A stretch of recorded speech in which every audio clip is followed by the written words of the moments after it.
86 16 00.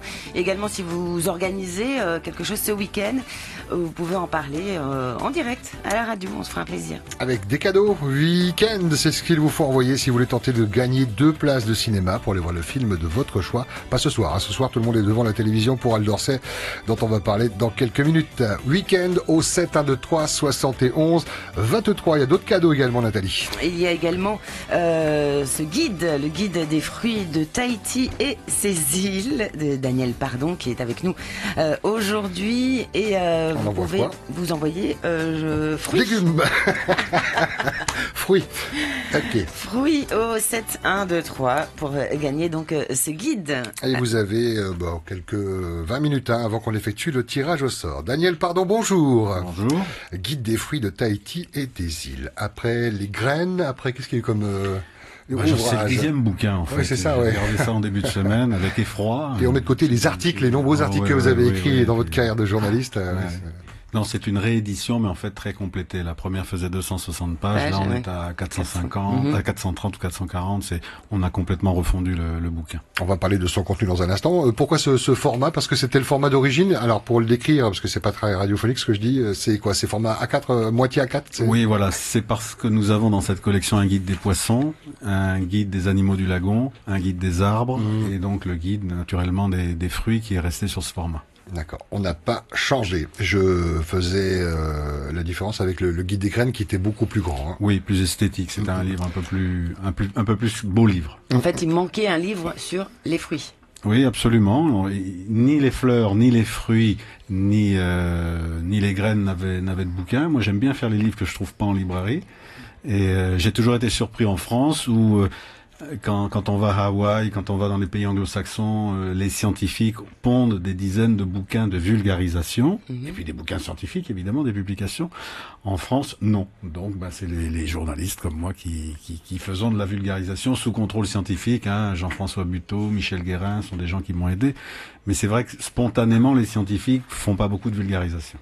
C'est un peu dommage. Qu'est-ce qu'on y trouve dans ce livre? De quelle manière sont présentés les fruits de Tahiti et des îles? Lettres alphabétiques? Non, c'est un bouquin qui veut pas être scientifique, donc l'ordre alphabétique logique voulait que ce soit les mots scientifiques en latin, etc. Bon, c'était indigeste, alors on a fait quelque chose de plus simple à utiliser, c'est-à-dire les arbres, les arbustes, les agrumes qu'on a mis à part, voilà, les cocotiers et cycas, les plantes grimpantes, rampantes, les plantes vivaces.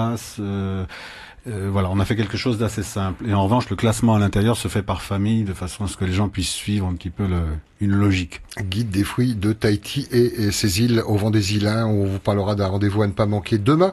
Vous allez passer un petit peu de temps avec les gens qui vont acheter votre livre dédicace. Donc, deuxième édition, revue et augmentée, ce qui veut dire que la première édition, il y avait pas tout, ou il y a eu des nouveautés? Il y a jamais tout, en fait, puisque n'importe quelle plante a produit un fruit. Même votre gazon, si vous le laissez pousser, il va produire un tout petit fruit. Donc, j'ai pas mis ce genre de fruit.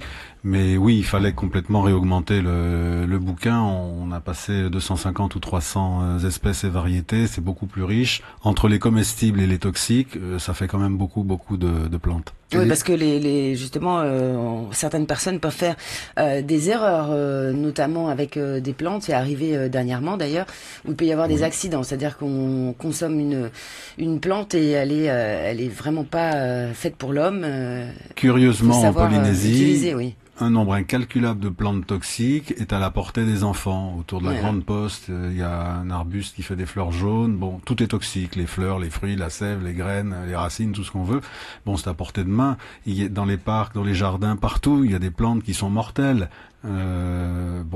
Je pense que c'est pas inutile de dire aux gens. On parle de parcs comme Paufai, les parcs d'hôtels, les parcs partout. Il y a des plantes toxiques qui sont vraiment à portée de main des enfants. Donc il faut effectivement, c'est pas inutile de leur dire, ça c'est rouge, c'est joli, mais c'est pas une cerise. Faites attention, si tu les manges, voilà. Sauf si on veut tuer son chien ou sa belle-mère, ça peut être autre chose. Mais là, c'est Al d'Orsay qui va pour mener l'enquête. C'est ça. Et vous parlez justement de la toxicité de systématiquement. Toutes les plantes, on est un peu comme dans le registre des champignons en pays tempéré, c'est-à-dire qu'il y a des comestibles, il y a des toxiques, et il y en a qui sont ni l'un ni l'autre. Donc on le précise, sans valeur nutritive, sans rien du tout. Donc il y a des fruits qui sont pas dangereux. La plupart des fruits toxiques, entendons-nous bien, ce sont des purges. Ça dure 2-3 jours, on est très très malade, mais il y en a quand même une bonne cinquantaine qui sont potentiellement mortels, quoi. Donc il faut quand même les connaître. Qui a fait les photos? C'est moi, j'ai fait les textes et les photos. D'accord. Ce qui veut dire que tout ça, on le trouve sur Tahiti, tous ces fruits, on les trouve sur Tahiti? Absolument, oui. Ok, c'était pas la peine d'aller aux sur Marquises Tahiti, non, sur Tahiti et ses îles, hein. Oui, c'est ça. Les 5 archipels. Des fruits qui sont endémiques à la Marquise, oui, les pommes, les poires, c'est quoi? C'est les australes? Je les ai faites en photo à Toubouaï, oui. À Toubouaï, Yarurutu, c'est les fruits extrêmes, quoi, qu'on peut trouver chez nous. Les néfliers, par exemple, les nèfles, on en trouve aussi, mais essentiellement aux australes, quoi. Bah écoute, moi j'ai envie de dire, il faut l'avoir ce guide. Hein. C'est vrai qu'il y a Internet, c'est vrai qu'il est facile de taper sur son clavier, mais il y a des livres, voilà, le palpé, il est glacé, il y a les photos, il y a achetez-le si vous êtes amoureux ou curieux tout simplement. Guide des fruits de Tahiti et ses îles. On vend des îles, édition. Et demain donc la rencontre avec à la librairie Archipel. À partir de à partir de 9h. Jusqu'à midi, c'est ça, c'est le matin. Oui, on espère que la queue de fans va s'arrêter vers midi. Merci beaucoup Daniel Fardon d'être venu nous parler de ce guide. Le prochain, est-ce que déjà on parle de réédition ou de création? On prépare, parce que ça porte la poisse. Mais bon, il y en a. Ah ouais. Il y en a en tiroir. Mais je préfère pas en parler.